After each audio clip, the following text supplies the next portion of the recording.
would say, even eminent panel for this sixth plenary session.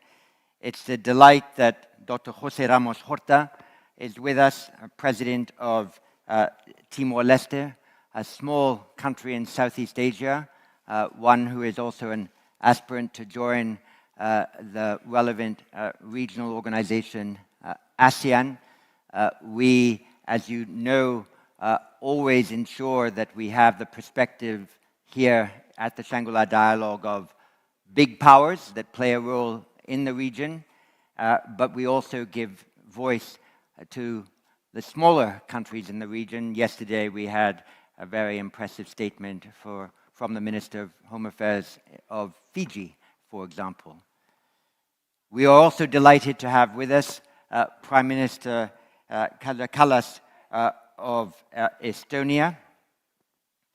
I like to say that in the last year or so, it's become evident that the geopolitical center of gravity in Europe has moved to the east and to the north.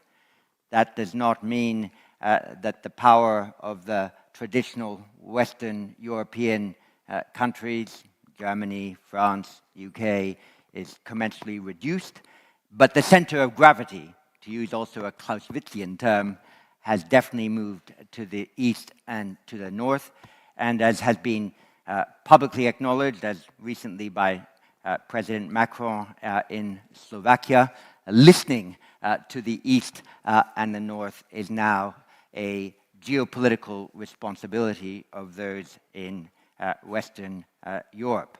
A country who has come fully to understand and appreciate that fact is Germany, and so we are delighted that Boris Pistorius, the Minister of Defense of the biggest economic power in Europe, is with us today.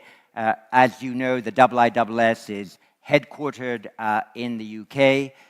We have offices in Washington, in Bahrain, in Singapore, but we are delighted to have our IISS Europe office for the last couple of years in Paris-sur-Platz in Berlin, only a couple of 100 meters away from the Chancellor's office and the Bundestag, so we're able to engage relevant leadership opinion in our conversations.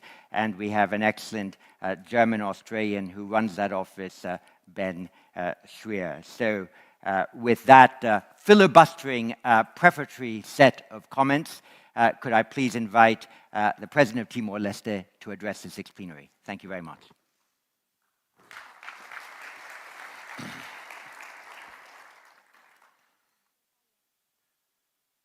Good morning, all protocols observed, Excellencies. Our world is leaderless.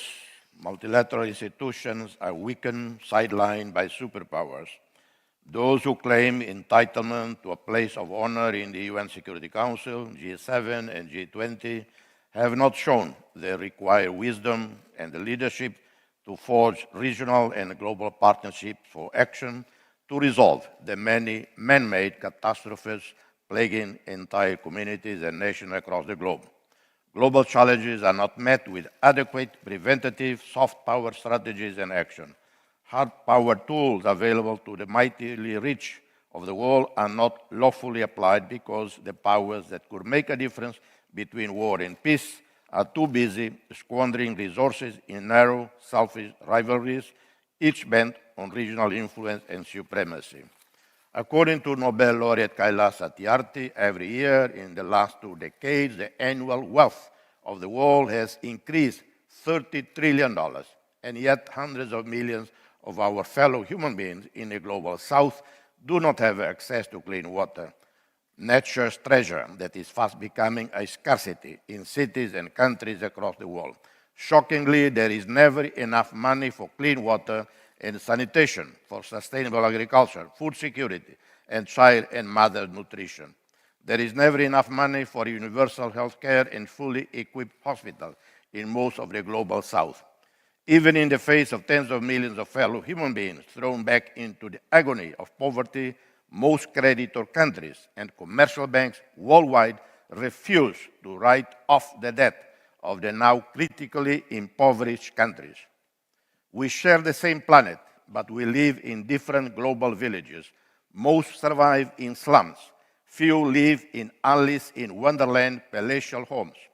But we are all vulnerable, as the COVID-19 pandemic and the war in Ukraine have shown. If the Global South is not supported in meaningful ways to recover their livelihoods, no walls will be thick enough and high enough to prevent millions of destitute and desperate from continuing to flock to the privileged North. In the aftermath of the 2008-2009 subprime financial crisis, the instinctive reaction of the rich industrialized countries was to impose extreme austerity measures on their own workers and middle class, particularly Greece and Portugal, but at the same time channel hundreds of billions of dollars to rescue exposed European banks. Likewise, billions of dollars continue to pour into the Ukraine war and in support of the millions of Ukrainian refugees in Europe. However, there has not been similar mobilization of compassion to assist developing countries shackled by external debt, tragic consequence of COVID pandemic, commodity markets crash, extreme rise in shipping costs, inflation, etc. ODA, which has been dramatically reduced following the 2008 financial crisis, has not returned to the very modest ODA pre-crisis figures. If the global community of the rich across the globe wishes to see a fairer and a peaceful world, a world without extreme poverty and conflicts, every OECD country should allocate 1% of its national GDP towards ODA. But to a drastically reformed ODA that spends real money in the recipient countries with less legal and bureaucratic entanglements, less demands and intrusions, less middlemen involved in the chain of the aid disbursement. If the rich North wishes to regain the trust of the Global South, there has to be wiser and more honest and determined strategy to support the hundreds of millions who for decades humbly queue up for Western aid.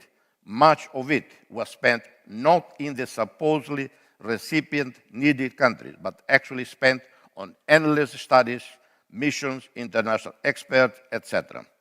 Many in the Global South should bear also responsibility for our predicament, for not investing in our own people, in quality education, in health services, agriculture, food security, preservation of forests and water sources.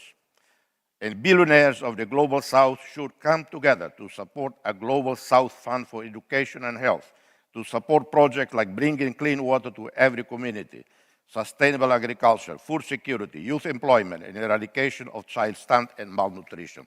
The Global South cannot go on pointing fingers at the rich North, a North whose own fortunes are less bright today, with an aging population, less young workforce, and less fighting men and women for their own defenses. The billionaires and trillionaires of the South and the North should do their part to share their mammoth fortunes with the less fortunate of our common humanity by investing in education and jobs for the youth of the South, to rescue Asia and Africa from environmental depredation and the climate crisis. This is all part of the new regional and global security challenges. Too convenient and unpersuasive to look at China with tunnel vision as a regional and global threat. China has spread globally. It is now a global power. Its interests, the well-being of its people, its security are intertwined with those of the rest of the world. I would think that China has every interest not to kill the cow that's supplying the milk. If my friends in the US and Europe wish to understand why so many countries around the world are allegedly shifting their priorities to China, let me share with you a conversation I had with an impoverished Somali diplomat in the Palais des Nations in Geneva sometime in the early 90s.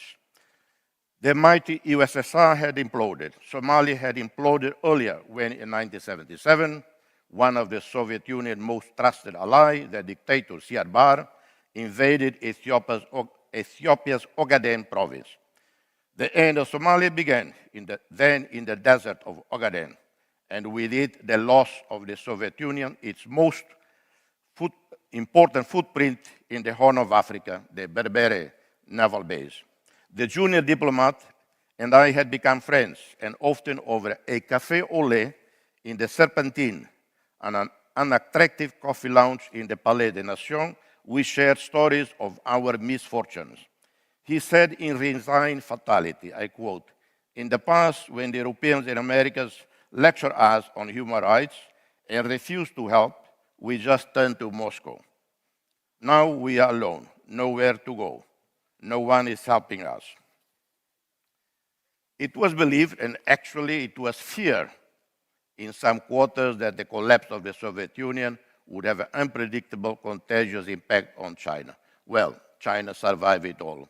Fast forward to 2023. China is a true global power, a magnet for those disillusioned with the West. I haven't seen my Somali friend in a long time, but nowadays he probably would say, I quote, "We are no longer alone. Now we go to China," end of quote.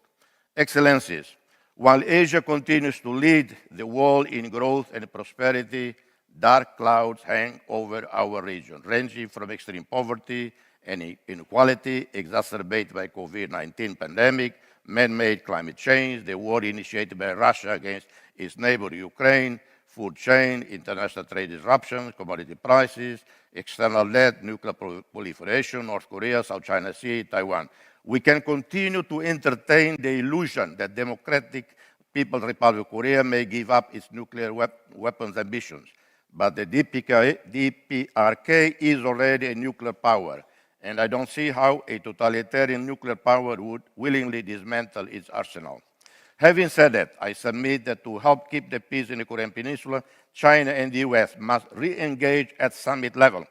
I agree that strategic competition is inevitable, normal, to be expected even between friends. We need a US-China partnership for peace in the Korean Peninsula and in the wider region. These should outweigh differences in other areas of competition and rivalry between the two superpowers. To help keep the peace in the region, the three Northeast Asian powers, China, Japan, Republic of Korea, should continue their mutually beneficial exchanges, expand trade and investment, expand people-to-people contacts, and find ways to overcome the bitter legacies of the past. The militarization and building of artificial islands for military purposes in South China Sea is inconsistent with international law in relation to exclusive economic zones, freedom of navigation. It creates mistrust, mutual suspicion, escalates tensions, and risk confrontation. South China Sea should be declared a zone of peace and cooperation, free of permanent military facilities, and all must observe the provisions of UNCLOS on exclusive economic zones. Outside powers should refrain from making statements and or taking actions in regards to Taiwan that are considered provocative and contrary to the clearly established reality of one China policy. We earnestly hope that the US and China manage their economic, trade, scientific, technological, and influence-seeking competition with serenity and wisdom so as not to weaken themselves as credible deterrents and guarantors of peace and stability in Asia and beyond. Excellencies, in the midst of global turmoil, I'm pleased to say my country, Timor-Leste, is a twinkling light of peace and fraternity. On 21st May, 80% of our voters went to the polls to cast their vote for the party and leaders of their choice among 17 political parties competing in the 21st May parliamentary elections. The election was hailed by national and international observers as very peaceful, orderly, free, and transparent. The Economist magazine Democracy Index rated Timor-Leste as the most democratic country in Southeast Asia, and Freedom House classified it as free. World Press Freedom Index placed Timor-Leste in 10th position globally. We are an island of peace, tranquility, tolerance, and inclusion. Political violence, ethnic and religious-based tensions, and exclusion are absent from our daily life. Our 98% practicing Catholic live side by side in harmony and fraternity with our brothers and sisters of the other two recognized religions in our country. Protestants, and Muslims, who account for 2% of our population. Once ballots were in, thousands of citizens across the crowded open-air buildings, despite the heat, watched them being counted. Many of us from conflict countries know too well that ending conflict, restoring peace, reconcile divided communities, unite the nation, and governing peacefully is never easy. Some believe in the security approach, the use of force to deter and quell dissent and conflict. From day one of independence, we opted for dialogue to resolve disputes through patient listening, humility, empathy, forgiveness. For the victimized families and communities with deep scars in their body and heart, the words reconciliation and forgiveness can be offensive. However, the strength and motivation to reconcile with former enemies and forgive have to be found within ourselves, and only wise and inspirational leaders can help heal the wounds of the soul, inspire and help communities to free themselves from the shackles of conflict and anger. We have an exemplary relationship with all our neighbors, whatever the nature of past relationships, good and bad. Membership in ASEAN is a strategic goal for us. ASEAN membership, regional economic integration, peace, and inclusive prosperity is not only a foreign policy priority, it is very much a pillar of our national life and agenda. Timor-Leste now is an observer state with the right to participate in all ASEAN meetings, including summits. ASEAN leaders approved the roadmap for Timor-Leste's formal accession as the 11th ASEAN member state. Formal admission as the 11th member state may occur as we implement key milestones. Timor-Leste is firmly committed to undertake institutional policy and regulatory reforms, enhance human resource development, invest in strategic infrastructure that creates new opportunities for our economy and addresses common regional challenges in a spirit of cooperation and mutual respect. This would ensure that our membership benefits not only our country, but the region as a whole. I thank you. God bless you all. Thank you.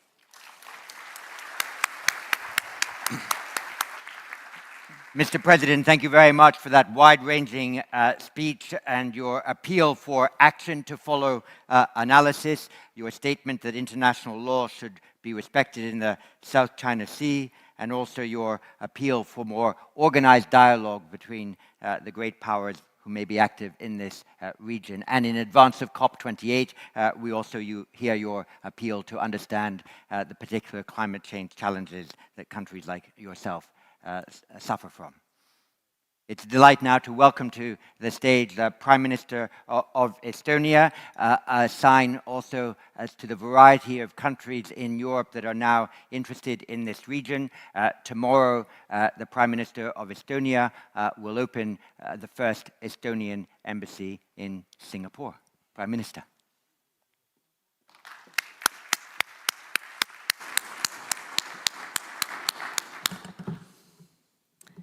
Distinguished ministers, excellencies, ladies and gentlemen, it's truly an honor to be here at the 20th Shangri-La Dialogue. Thank you, IISS and Dr. Chipman, for bringing us all together. The idea of Global Village was coined almost 6 decades ago. Since then, it has only become clearer how interconnected and interdependent we all are, especially with the rise of digital era. Our destinies are linked more than before. We have seen it with the pandemic. We see it in the connection of supply chains.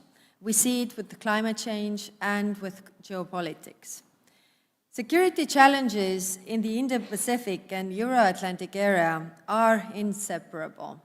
For example, aggression by a permanent member of the UN Security Council against its neighbor, it's a threat that has global implications. That is why Russia's aggression against Ukraine is not only a European issue or a regional conflict. What is at stake in Ukraine are the fundamental principles of the UN Charter and international law, including territorial integrity and sovereignty.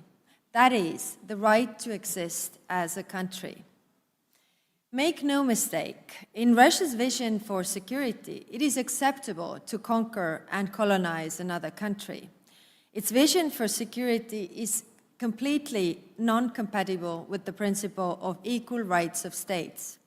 Russia does not accept the role of smaller states. It does not accept their independence, nor their decision-making power.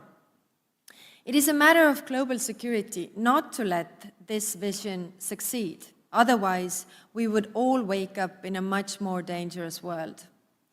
Russia isn't typically thought of as a colonial power. It is commonly believed that there were no colonies within Europe after the Second World War.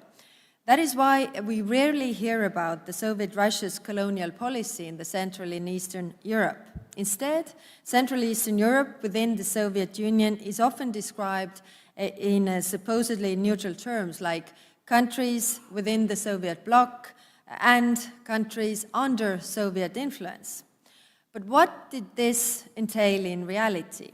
My own country went through Russia's colonization for almost half a century, up until 1991. In the aftermath of the Second World War, wider transatlantic community experienced a period of peace and liberation. However, for Estonia and several others, this peace marked the beginning of massive sufferings. Soviet occupation for us meant freedom and independence lost. It meant repressions, mass deportations, mass killings, which resulted in a fifth of Estonian population being either deported or killed.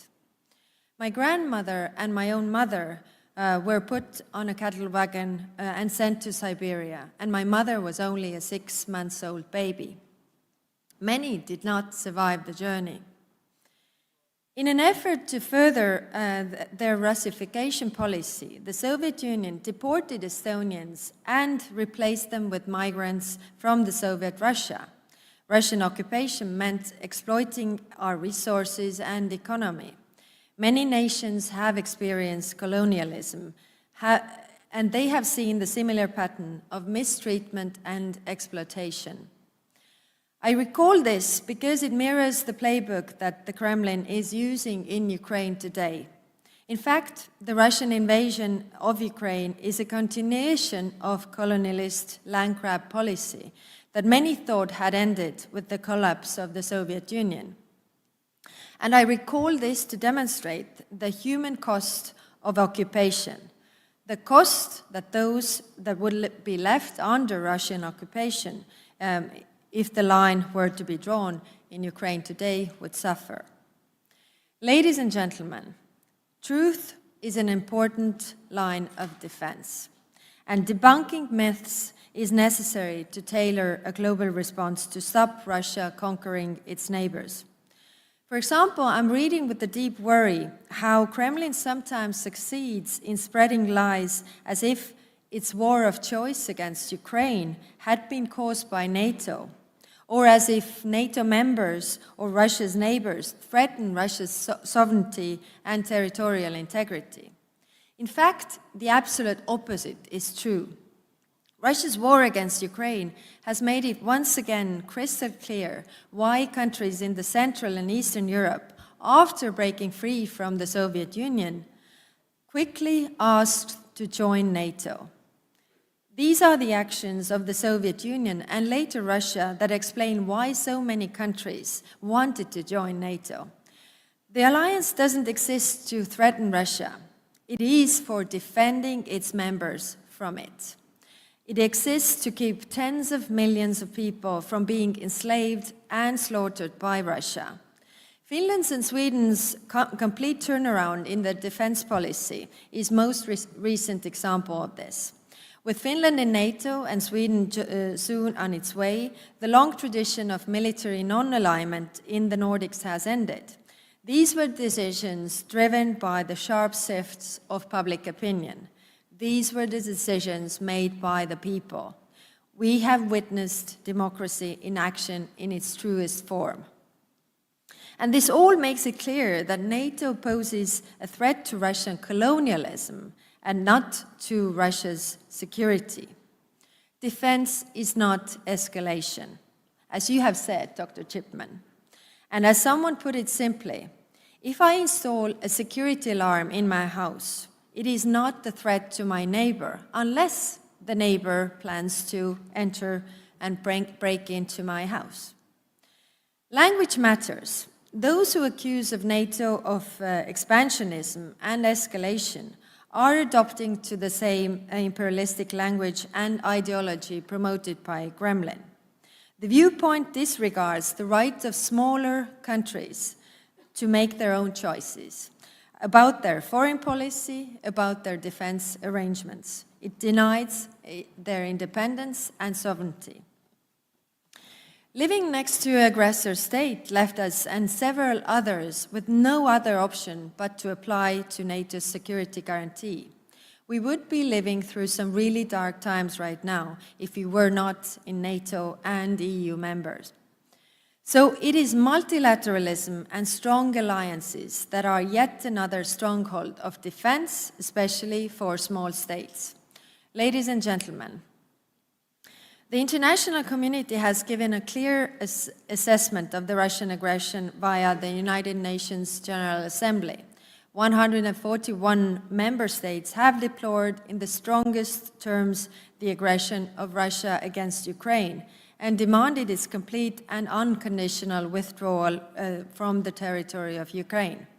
For the majority, international law and the UN Charter are the first line of defense in protecting their sovereignty and territorial integrity. Lennart Meri, Estonia's president, the first president after restoring our independence, emphasized that for small countries, it is international law that serves as a nuclear weapon. Hence, upholding the central principles of international law are an existential matter to us. It is also basis for securing free, open, inclusive, and rules-based Indo-Pacific order. And it becomes increasingly important given that global confrontations are on the rise. I'm encouraged by the support of Indo-Pacific countries to international law and the UN Charter. Our host, Singapore, has had a principled response by imposing sanctions and explicitly expressing its condemnation and opposition to Russia's invasion of Ukraine. Not because of Russia, but because it's clearly wrong. Like Prime Minister Lee recently said, one country cannot invade another with impunity. Ladies and gentlemen, I'm a true believer in multilateralism, not only as a line of defense, but also a vehicle towards prosperity. As a member state of the EU, Estonia values highly the cooperation with Indo-Pacific. The EU's cooperation with the ASEAN is increasingly significant.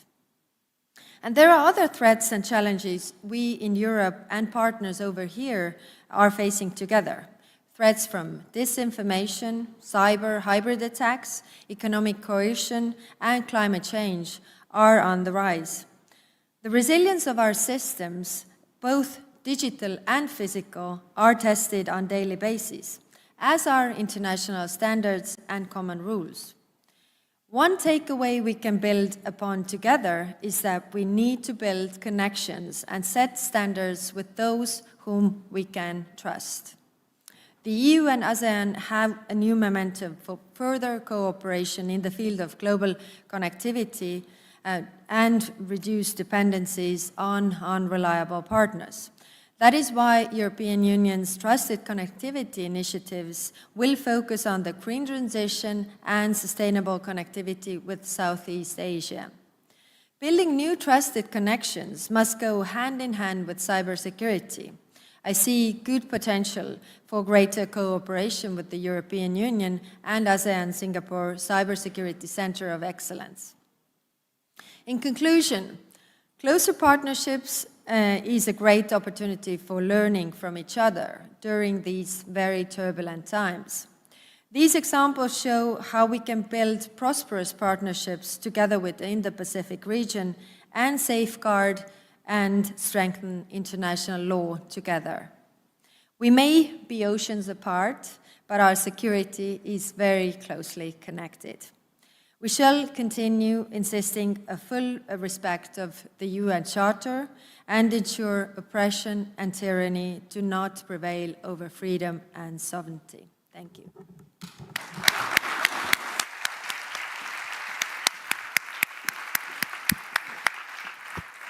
Thank you very much, Prime Minister, for casting an understanding of recent events within a history of Russian imperialism and as an example of a colonialist land grab with a personal story also to draw from that I felt in the room was enlightening. Thank you very much for that. Thank you for citing my epigram that defense is not escalation. I hope everyone in the room will now cite your epigram that truth is an important line of defense.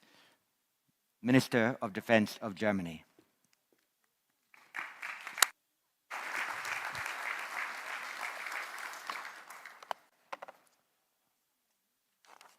Dear Dr. Chipman, thank you very much for the kind introduction. President, Madam Prime Minister, ladies and gentlemen, excellencies.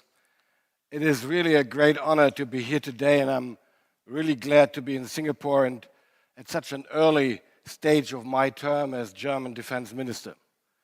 Singapore, like few other places in the world, has made excellent use of its small size, its unique geographic position in the world, and of its resources. It has played its card very well, and that shows much more important than size is a degree of cooperation, networking, and globalization. Singapore is excellently connected to world trade, highly successful economically, and a place of cultural and religious diversity.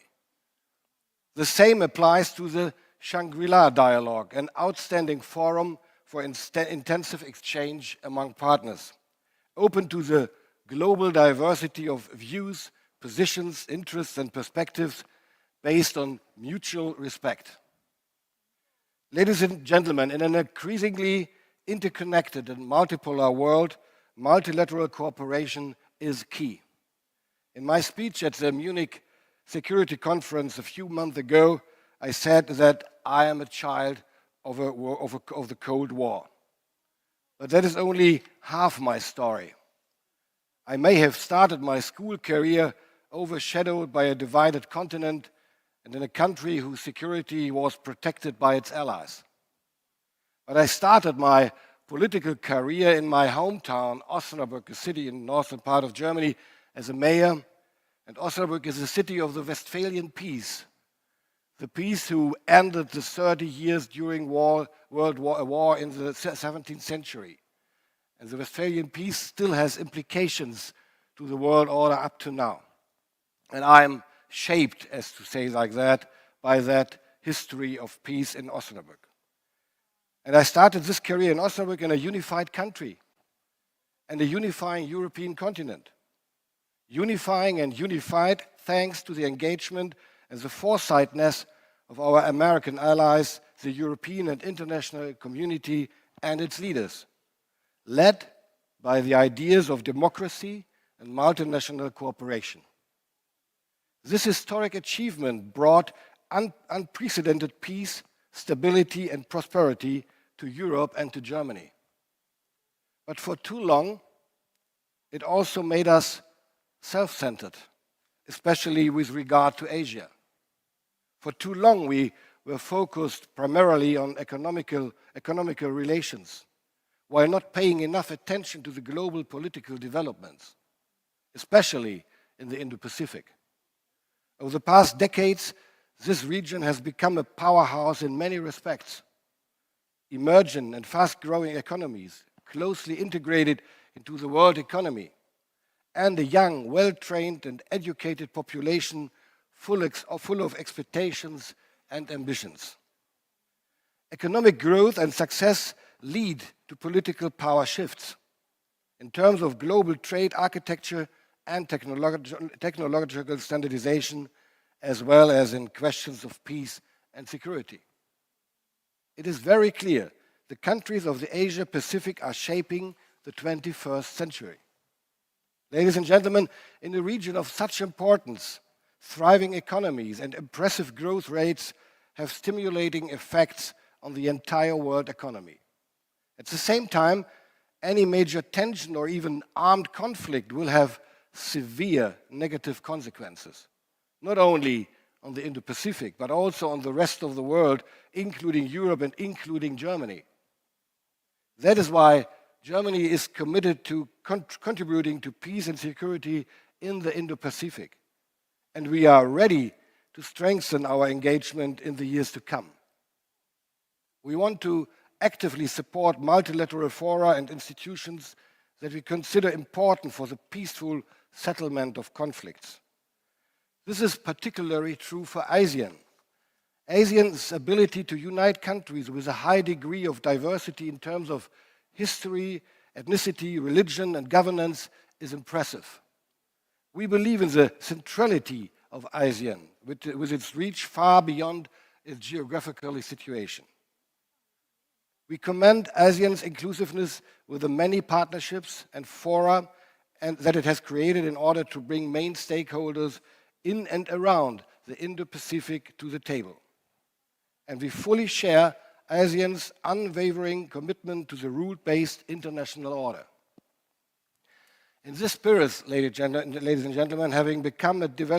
Germany, having become a development partner of this organization already in 2016, joined the ASEAN Treaty of Amity and Cooperation in Southeast Asia in 2020.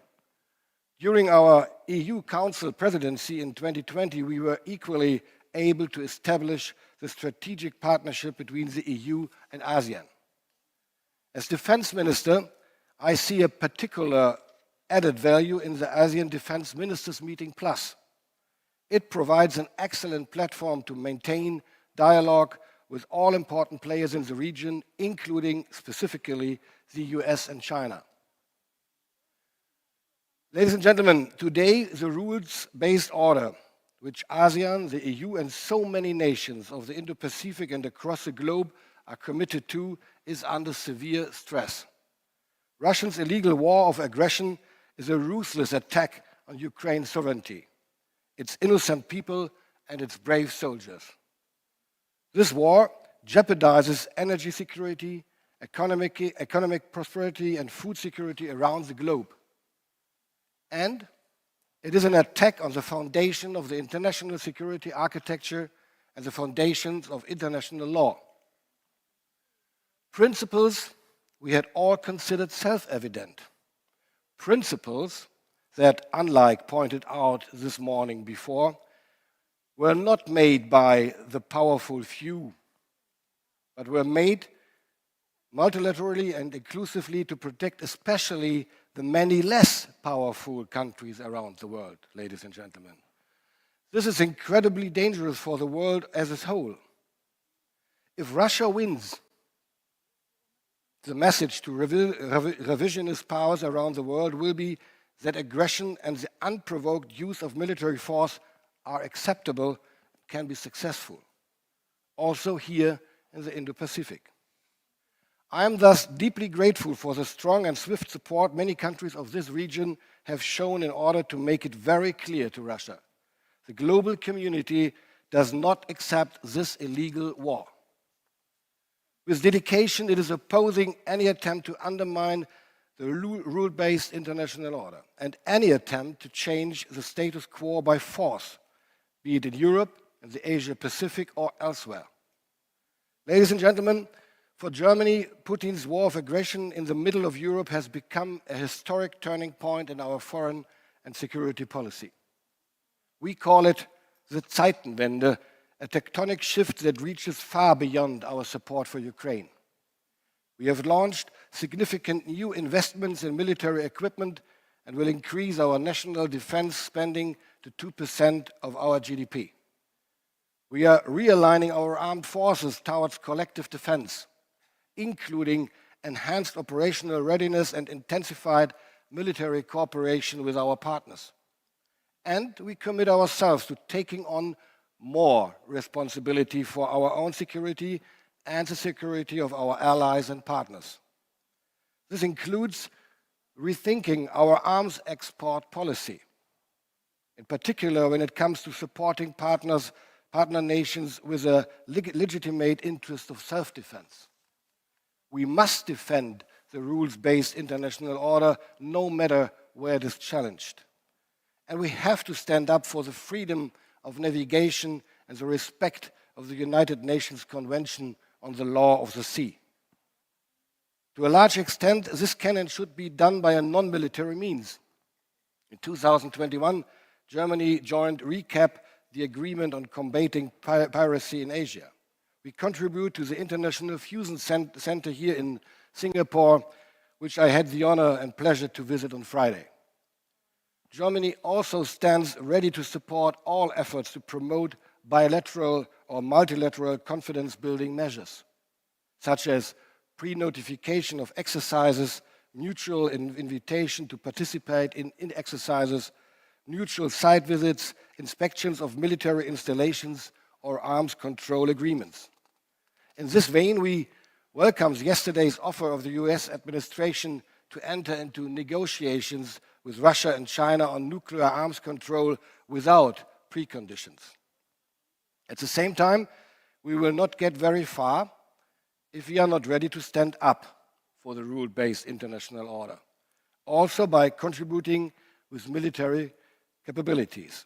For example, when it comes to enforcing sanctions adopted by the Security Council of the United Nations against North Korea, or the protection of our sea lines of communication.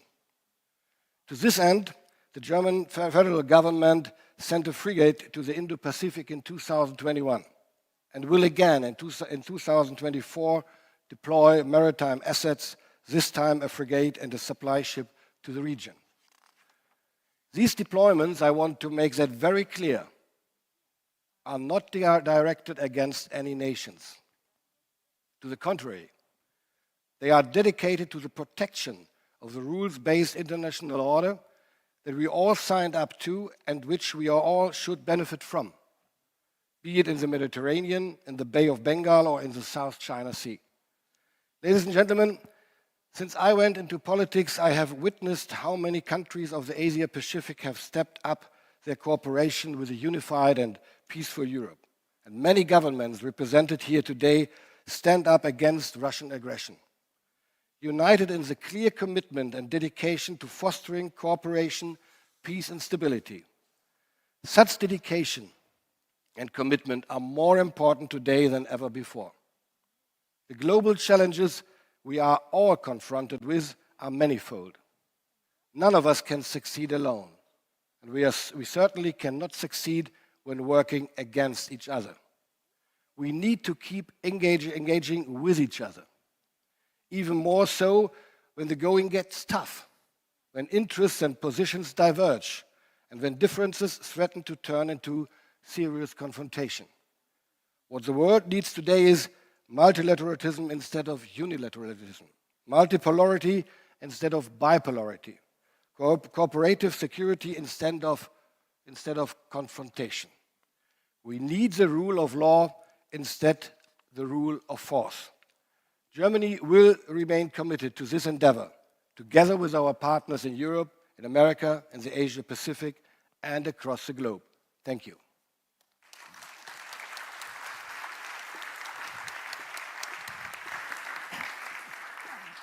Thank you, Minister Pistorius, especially for recalling the role Germany played in inspiring the strategic partnership between the European Union and ASEAN. I know that Vice-Presidente de la Unión Europea, Borrell, has already had some informal conversations here with the Secretary General of ASEAN. Also, thank you for your appreciation of regional structures like the ADMM+. Germany is not a member of the ADMM+, but you are a very valued member of the Shangri-La Dialogue, which we are in between. You're a full member of the Shangri-La Dialogue. And thank you also for reminding us that Germany's rethinking of its arms export policy is perhaps a less noticed but equally important element of the Zeitenwende to support the rules-based order in other parts of the world. So thank you very much for that important specific reminder. We now open up the floor for questions and comments. With the agreement of the panelists, I'll take about 8 or 9 and then distribute in proper proportions the time to those to whom questions have been principally addressed. Could I first ask Syahidrin Johan from Malaysia? Thank you. My question is to President Ramos Horta. I thank you for your refreshing comments earlier, and I think it has given us a lot to think and discuss. My question to you is, in light of what you term as the failure of the rich North to assist the global South, what should the smaller, impoverished countries of the global South do together, collectively, to put more pressure on the North to do more for these countries? Thank you. And from Brunei, Asua Saleh. Thank you very much. As mentioned earlier by the Estonian Prime Minister, multilateralism and alliances were quoted as tools for defense for the smaller states. The ASEAN summit last year was momentous for Timor-Leste, as it was agreed in principle that Timor-Leste would become the 11th ASEAN member. My question is to the Prime Minister of Timor-Leste, where amidst the increasing complexity of the security landscape in Southeast Asia, what would be the areas of regional cooperation that you would prioritize and participate in upon being confirmed as the 11th ASEAN member state? Thank you. Thank you very much. And from the Netherlands and the IISS, Veerle Nowens. Thank you, John. Minister Pistorius, over the last few days, we've heard from our speakers a wide range of destabilizing factors in the Indo-Pacific region. You have just mentioned arms control in your remarks. A few days ago, the DPRK launched a new type of ICBM against a backdrop of already heightened tensions. We see other countries, as a response to these types of developments and their own threat assessments, increase their own counterstrike capabilities as well. We've heard from HRVP Borrell that Europe, as one of the poles in a multipolar world, can play a stronger part in this part of the world, and so too can Germany as part of its Zeitenwende.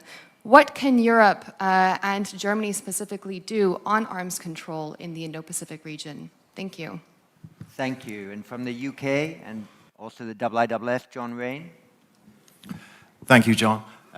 I was struck by the anecdote which President Ramos Horta told about his dealings with his colleague and the role which the Soviet Union played and China may now play, a hegemonic role amongst countries who felt they had nowhere else to go. I'd just like to ask members of the panel, how do we stop a silk curtain falling where the Iron Curtain fell?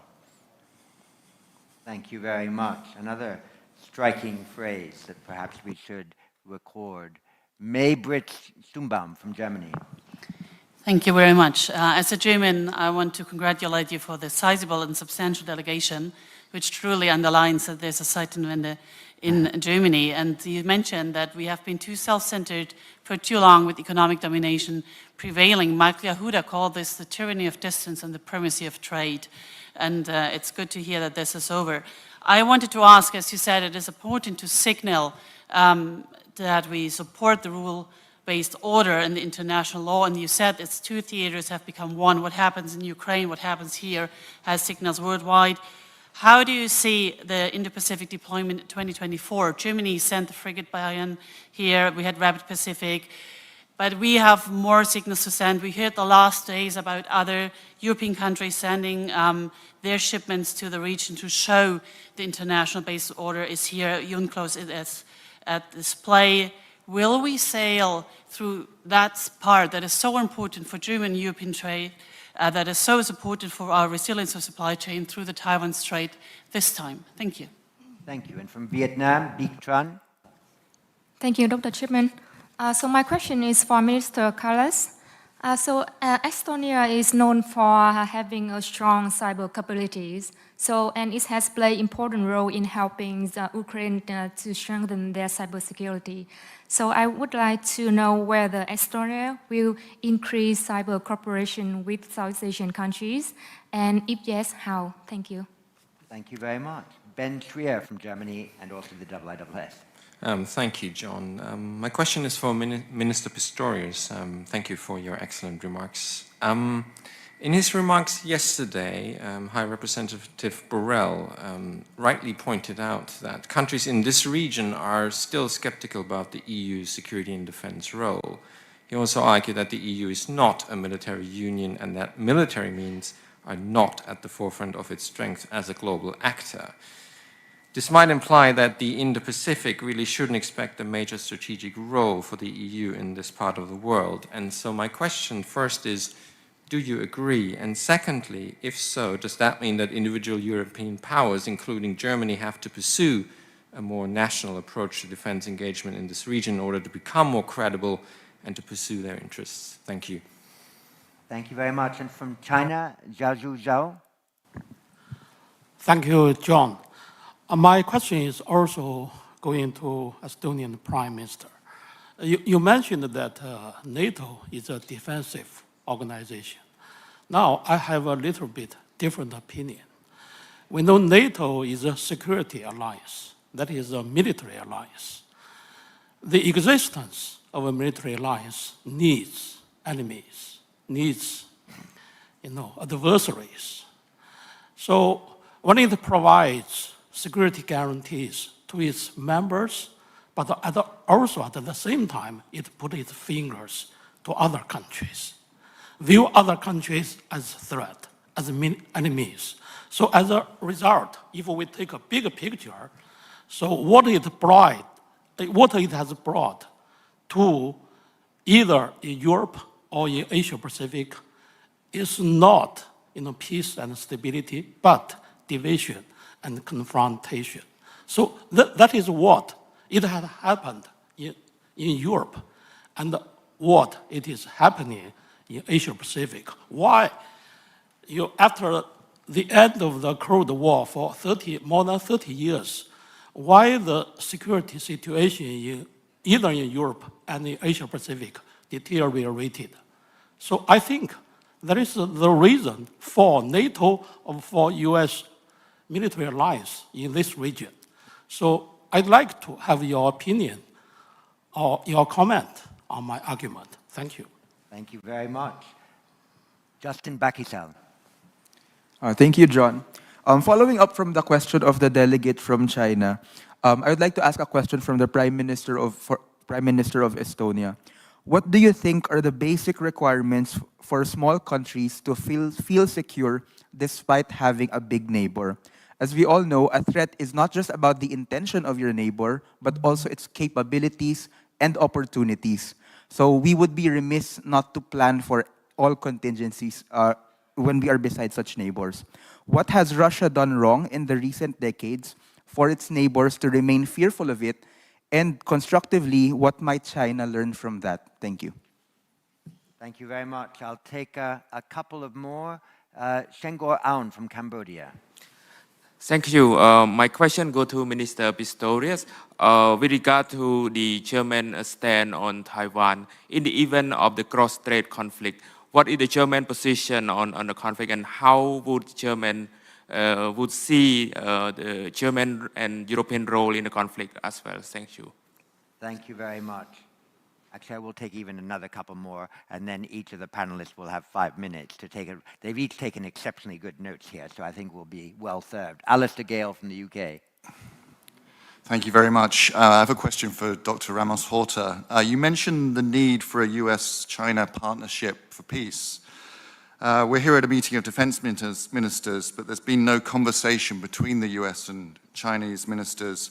There's also been a near collision between US and Chinese warships. How concerned are you that the US-China relationship is heading in the wrong direction, and what could that mean for your country? Bastian Giegwig from Germany. John, thank you very much. I have two questions, if I may. One for Prime Minister Kallas.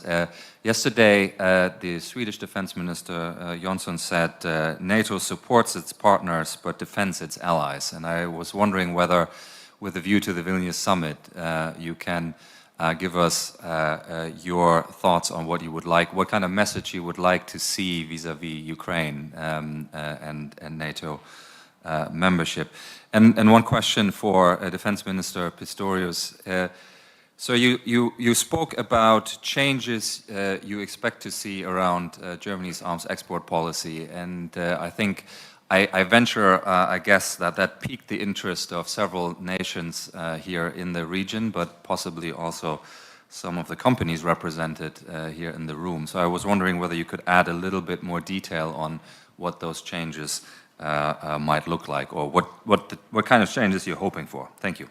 Thank you very much. I'll take one more question in a second from Japan. I just want to give a tactical warning to our panelists to say that I will ask them to reply in the reverse order in which they initially spoke. So Boris Pistorius, Kaja Kallas, and President of Timor-Leste in that order. And with Japan, Mihoke Matsubara. Thank you. Thank you, Dr. Chipman. So I have a question to Prime Minister Kallas, if I may. So the war in Ukraine showcased how crucial critical infrastructure services are in both peacetime and wartime. And I'm wondering if I'd be really grateful if you can share lessons that your country has learned from this war and how your government and critical infrastructure companies are now working differently together compared to before the wars to defend those critical infrastructure companies from hybrid threats, including cyber threats. Thank you very much. Well, I'm very glad I got one more question in, another subject to address. 5 minutes each. We want to end around 10:56. Boris Pistorius. Well, I tried to make it quite short because there was a lot of questions, and I would like to combine the answer to the question regarding arms control and the question of export control. Well, I'm sorry to tell you that I'm not able to tell you more details because we are just in discussions in Germany. We are really in discussions because we experienced a shift of public opinion and principles of our security policy during the last decades. If somebody had told me 2 years ago that Germany would deliver heavy weapons, ammunition, and so on into a region, in a war region, I wouldn't have believed that, and I would have said it is impossible. That we do it is a real paradigm shift, and therefore we have to now to try to shape our new security policy also regarding the export control of arms. So this is our really challenge now. We have to fix it in our coalition and the government. We have to fix it with the parliament and, of course, with the public opinion. So therefore, arms control and arms export control, we have to discuss together. Regarding the role of European Union in military guards, well, the European Union is, of course, everybody knows, not a military alliance, and is not a competitor to NATO, of course. Most of us are NATO members, so this is not our role, and I rather prefer to keep it like that. We should not try to make European Union a military alliance. We don't need another military alliance. What we need is a close cooperation with NATO, and we need a close cooperation between the members of the European Union and members of NATO, because we are depending on sticking very close together, especially regarding international conflicts and international challenges. And the last point is regarding and connected to that, Germany will be present in the future, not only in 24 as we were in 21. We will be present in 24 in the following years too, because we want to show our interest and our concern about what is going on in this region, and we want to show our solidarity and our being guilty some kind of not having it in focus during the last decade. So we will be present in future too. Thank you very much. So perhaps, as they say in the US Congress, you lend 2 minutes of your time to the Prime Minister of Estonia. Go ahead. Yeah, I was just worried that I'm not sure I can make it in 5 minutes. I have many questions here, but I try my best. And try to combine those answers. NATO. NATO is a defense alliance. Of course, it's a military alliance. And when you ask that the military alliance need to have an enemy, no, it's defense alliance that is a group of countries coming together and really agreeing how we can defend ourselves better. And because we have existential threat, that is Russia.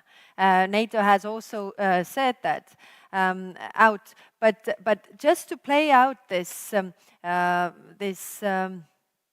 kind of idea that NATO is a threat to somebody, then NATO is an alliance of now 31 countries. 31 countries with very different sizes. So if to say that NATO is threatening somebody's sovereignty or territorial integrity, how does that really play out? Because then NATO invades a country and then we share it amongst ourselves with 31 countries. And so you get a bigger piece, we get a smaller piece. I mean, that is ridiculous. This is not how it works. And as I say, I mean, as soon as we got out and the occupation stopped, as the Soviet Union collapsed, our first idea was that we are never alone again, because it's a question of our independence, it's a question of our freedom, it's a question of our right to exist as a country. Therefore, we applied to NATO. NATO did not want us at all, so we had to work very, very hard to get there. And if we wouldn't be in NATO, we would be living through some really, really dark times right now. But we are, and that's why we are free and independent. And also a question of the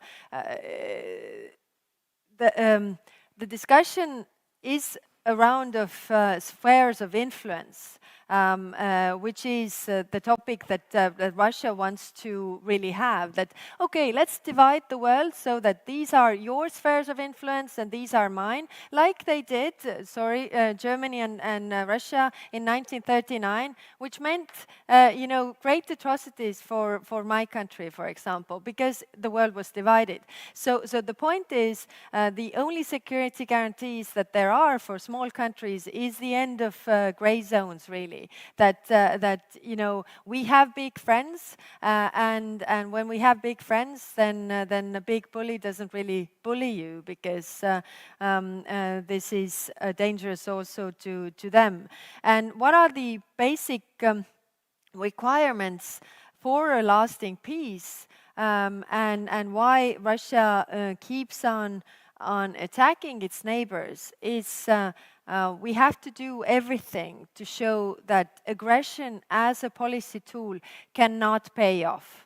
Because if it does, you invade a country, you take part of it, you take the territories, and then somebody says that, okay, let's stop here, let's draw the line, let's have a peace treaty, these territories are for you, these territories are for you, then aggression actually pays off. It means that if you invade a country, you walk away with more than you had before. And we have to give a clear message that this can't be the case, because then every country in the world and the international law is actually under attack. And what it requires is accountability. Why Russia does that compared to other countries that are no longer colonizing different countries is because they have never been held accountable what they have done. I mean, Germany has paid has been accountable for the Nazi crimes and really has the collective understanding of what was happening. It has never been the case for Russia. Russians don't know the crimes that they committed in Estonia or elsewhere, and so there has never been accountability like it was for a Nuremberg tribunal. Regarding Vilnius, of course, we support Ukraine's path to NATO's membership. Everybody understands it can't happen while the war is going on, but we need clear wording that is more than Bucharest. Then critical infrastructure and cybersecurity. In 2007, we were attacked by Russia by cyber attacks, and And what we learned from there is to build the resilience and really, really invest in cybersecurity. And that is also a lesson for Ukraine, actually, because why they are able to deliver services to their country, to their people, is that they have built and invested a lot in cybersecurity over these years, and also security of the critical infrastructure that is actually much more difficult to do. But cybersecurity is of utmost importance. We are very focused on the conventional war that is going on, but even if that ends, the cyber war will continue. And what is the different understanding that we have to keep in mind all the time is that, hospitals, for example, a few years ago, they only had to worry about some drug addict coming and stealing the morphine. That was their security risk. Now they are part of the bigger security picture, and by a cyber attack, you can actually have civilian casualties because the hospitals will go out function. So this is why we have to do everything we can. And also there was a question how we can help other countries. As Estonia, we have and we are doing this all the time. Although being a small country, we have the cyber exercises. And it's also very important that we build the connections with the countries that we trust, the trusted connectivity, but also that we share information about the cyber attacks, because the others can't prepare if they don't know what is your experience. So I really call on like-minded partners to share information, because the bad guys share information and the good guys should as well. Thanks. Thank you very much. There's a certain charisma and clarity. Thank you for providing that. President of Timor-Leste. I would like to clarify one or 2 points in my comments. One in regard to ODA. In fairness, the European Union as such, following the subprime crisis 2008-2009, did not reduce aid to developing countries. I refer to the bilateral donors that did dramatically and they have not recovered. And the UK, under David Cameron, was the only country, a G7 country, that in the midst of the crisis actually increased ODA to 0.7%. Can we imagine if every G7 country, plus other major powers like China, India, also increased to 0.7%? This is an appeal that's been made for the past 30, 40 years for OECD countries to contribute 0.7% of GDP to ODA. But since then, some countries, I don't mention names, literally no longer have a ODA. Partly the money relocated to conflicts, managing conflicts in Africa, Central Africa, in Mali. Some of the money redirected within their own countries from aid money to resettling, supporting North African refugees going to Europe. So, and in regard to Ukraine, I have to say, Timor-Leste is one of the first countries that actually condemned, and we did not only condemn my country, in spite of being poor, we contributed almost immediately with $2 million through the UN system for Ukrainian refugees. Because many countries in pledging conferences, they all announced great contributions. But in the end, when the Secretary General does the counting of how much money actually went to UNHCR, 30% of what was pledged or 30% of what was needed. So it is, I'm not overly romantic about that. This is a whole humanity, we are all the same, well, but some are cousins and some are poor cousins. And there are quicker response to your first cousins than cousins in South Asia or in Africa and so on. So, and that is the disparity we see in the reaction to support Ukraine and to other fatalities. In relation to our role in ASEAN, first and foremost, it's not only now that ASEAN supported us. Way back in the beginning of the crisis in Timor-Leste, 1999, 2000, many ASEAN countries contributed with peacemaking, police contributing, Singapore, Malaysia, Philippines, Thailand, Cambodia had, although it had, at the time it was not in condition to help much, but it also had civilian personnel going there. And since then, a variety of support we have received from ASEAN countries.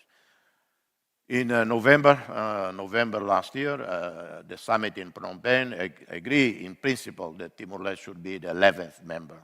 And then in the Labuan Bajo summit, a roadmap was adopted, a very strict roadmap, which we are working on with the support from Singapore and the other ASEAN countries, but also with pledges of support from Australia, New Zealand, European Union, United States, Japan, South Korea, China, Portugal, for improving the pool of Timorese human resources to meet the challenges in ASEAN membership, which is not only like meeting the challenges, actually respond to our own needs. Even if we were not going to join ASEAN, we still need those requirements for our own development. And Timor-Leste is, we are poor by most definitions, but we have made tremendous progress in the last 20 years. In 2002, we had only 19 medical doctors. Now we have 1,200 medical doctors. In 2002, we had one university. Today we have 16 universities and institutes of higher learning. We have hundreds of Timorese studying around the region, in Europe, all the way to Brazil. And our best contribution to ASEAN is we should not be a burden and a headache for ASEAN. So we keep the peace in our own country. We develop as much as we can. And I have to say, ironically, we might be poor, but we are an investor in international finance. We have a sovereign fund, which we created in 2004-05. Initially, all our money invested in US Treasury bonds. In 2009, we changed the law to diversify. The diversification of our funds, 40% diversified, several $7 billion, I don't mention the figure, have a return, given us return for the last 10 years of 8% a year. 8% in our more than 1,000 portfolios in equities. So we are an investor in the US, we are an investor in Euro bonds, we are an investor in Australia, but now we are going to shift more to invest in Asian markets. Because the US Treasury bonds pay us next to nothing. And we are not following the trend of moving away from US dollar. Our currency is the US dollar. It has served us well. We will continue with that. But we will diversify from an instrument that pays us nothing. So we will move more. So that's our contribution. So the best contribution, we don't want to be another catastrophe like Myanmar. And ASEAN has this huge challenge, and we will support ASEAN leaders and friends to the extent possible to resolve these challenges in our region. And so I think on the question from the UK on the South China Sea, in the beginning of independence, for several years, we had a dispute with Australia over our maritime boundary. Australia preferred that ancient theory of continental shelf, which would have meant all the way Australian maritime boundary would extend all the way to our coastal areas. But wisdom prevailed between the two sides, Timor-Leste and Australia, mediated by the United Nations under UNCLOS. And in 2018, we agreed on a permanent maritime boundary midway between Timor-Leste and Australia, based on international law. If it were not for international law, if we did not follow UNCLOS, if we do not follow internationally established rules, well, Timor-Leste would be a victim. We still would not have a permanent maritime boundary.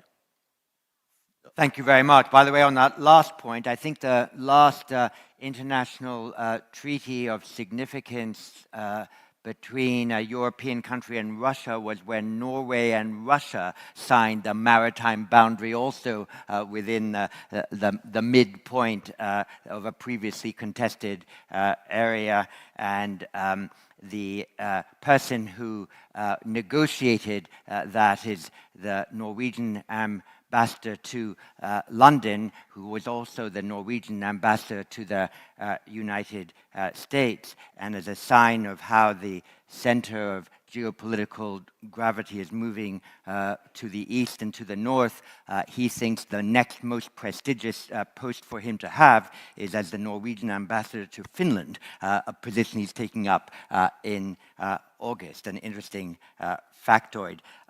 On Friday, I said that the Shangri-La Dialogue, being an informal intergovernmental event organized by the independent IISS, is able to introduce fresh, vital, and new perspectives into the debate from a growing diversity of countries. We have had this on this panel. I have learned a great deal. You will have learned a great deal. Please thank our panelists for adding to our knowledge. Thank you.